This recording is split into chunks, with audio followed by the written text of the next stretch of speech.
بسم اللہ الرحمن الرحیم۔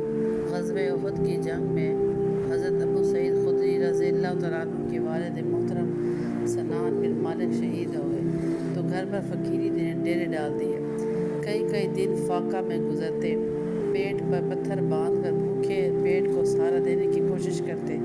ایک دن ماں نے کہا، بیٹا میں نے سنا ہے کہ رسول اللہ صلی اللہ علیہ وآلہ وسلم نے آج فلاں شخص کو کچھ دیا ہے، تم بھی جاؤ، نبی کریم صلی اللہ علیہ وآلہ وسلم ضرور کچھ نہ کچھ دیں گے۔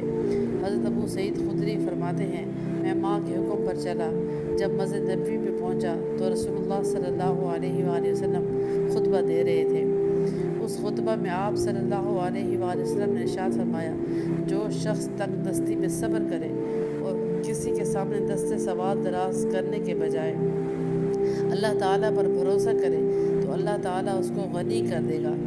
حضرت ابو سعید فرماتے ہیں، سرور عالم صلی اللہ علیہ وسلم کا یہ ارشاد مبارک سن کر میں نے سوچا، میرے پاس تو ایک اونٹنی بھی ہے، اب میں سوال نہیں کروں گا۔